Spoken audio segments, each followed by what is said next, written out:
Hello Leo, Sun, Moon, Rising, and Venus signs. Kamusta kayo? Sana po ay nasa mabuti kayong kalagayan. Welcome back po sa Star Tarot. Kung bago kayo rito, welcome din kayo. Thank you for your support.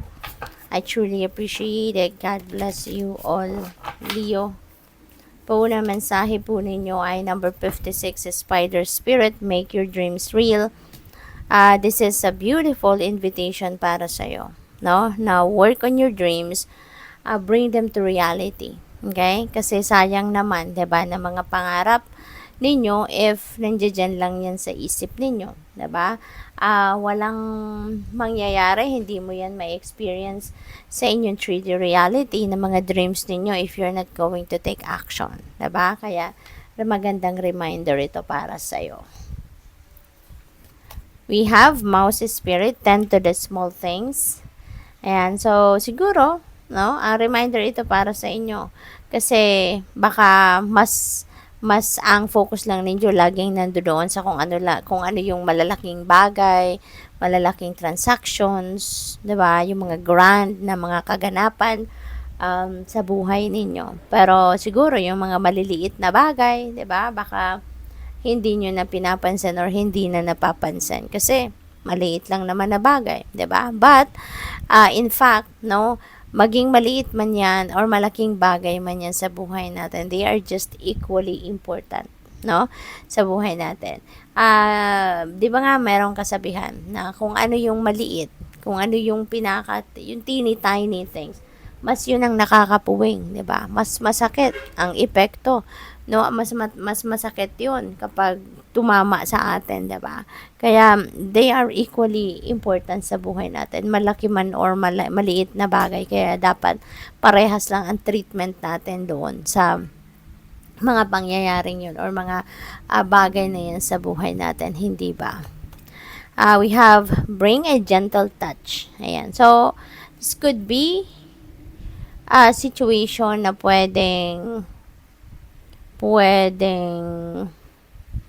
um, pwedeng ano to, pwedeng sensitive, no, issue or sensitive situation ang pwedeng pinagdadaanan ng iba sa inyo dito. It could be challenging, kaya kailangan na parang hindi ito pwede na irarush ninyo, hindi pwede nagmamadali ka, hindi rin pwedeng galit-galitan ka, 'di ba? Apply a gentle touch on that situation. So maybe kailangan dito ng malumanay na approach, kailangan ng pasensya, 'di ba? Kailangan ng kind heart, maging compassionate siguro kayo, more compassionate, no? So parang ganon. So what else? Kasi wala magiging magandang epekto if you are kumbaga galit-galitan, 'di ba? Or nagmamadali siguro, no? So we have Moth Spirit, surrender now. Leo, surrender now. Okay, so ito yung panawagan sa inyo. Huwag na ninyong isiksik or ipagpilitan kung ano yung gusto ninyo. Kasi most likely hindi yon ang magandang gawin, no, sa sitwasyon ninyo sa ngayon. Instead, no, i-lift up nyo na lahat ng concerns niyo, worries ninyo, galit ninyo, or kung ano pa man na nararamdaman ninyo towards that situation. At isurrender nyo na lang ang pangyayaring yan or ang sitwasyon yan sa divine universe. Okay? Just surrender it to God. Okay? Para nang sa gayon maging stress-free kayo. And bahala na, no? Ang universe, ang magdikta, no? Na kung ano ang dapat na mga dapat na mangyari, no? Sa mga bagay-bagay sa buhay ninyo. Okay?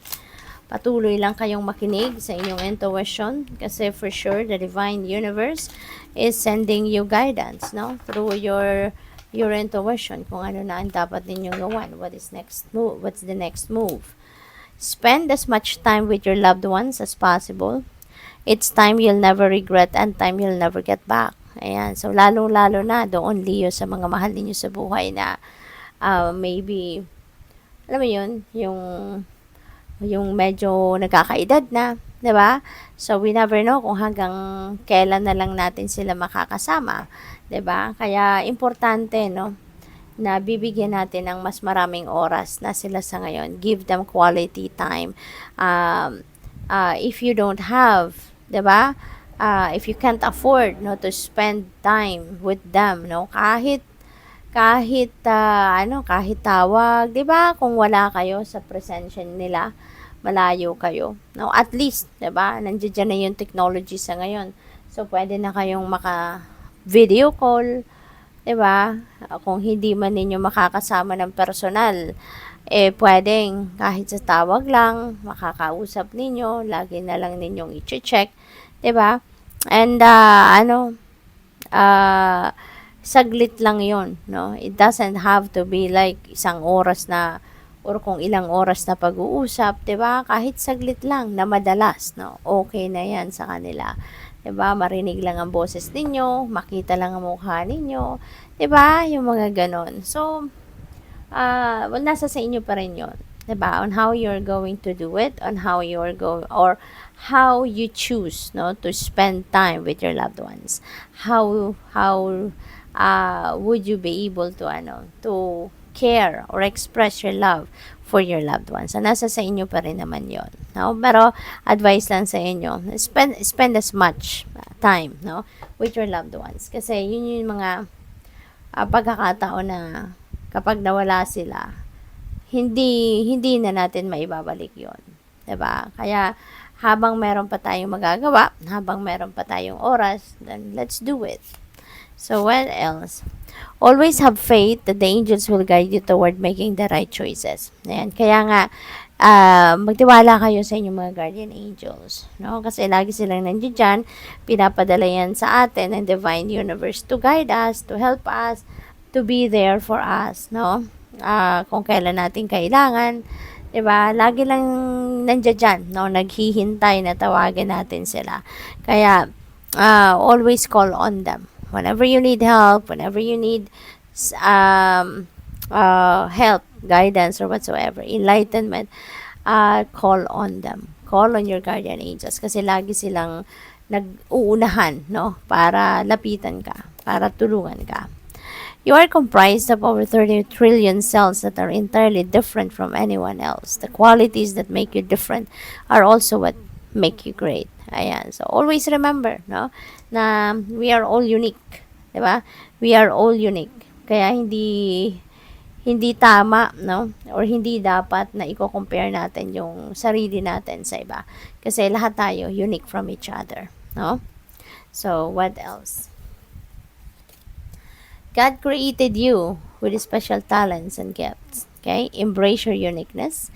You are extraordinary. Ayan. Parang magkadugtong lang, no? Yung mensaheng ito. So, yun. Always remember, 'di ba? Na we are all unique. We are all masterpiece. Kasi, yun nga, iba-iba tayo. 'Di ba? Iba-ibang version, kumbaga, ang ginawa ng Panginoon. Iba-iba tayong version, yung ganun. Kaya, although lahat tayo, we are all created equal kasi lahat tayo binigyan ng talents, skills, and gifts. Pero, iba-iba ang talents natin, iba-iba yung skills natin, 'di ba? Iba yung gifts natin. Kaya in a way, 'di ba? We are all unique from each other. At ito sinasabi sa atin, no, na-embrace natin yung uniqueness natin. Gamitin natin, no, i-embrace natin at gamitin natin yung mga special talents, gifts na binigay sa atin kasi yun na yung in-equip tayo ng mga yon ng divine universe para magawa natin, kung ano man ang mga gusto nating gawin sa buhay, ano man ang mga gusto nating ma-experience sa buhay, ano man ang mga dreams natin, 'di ba? So, gamitin natin yung mga talents and gifts na 'yan para ma-carry out natin yung mga gusto natin sa buhay. Good luck. Thank you for watching. Love and light. Namaste.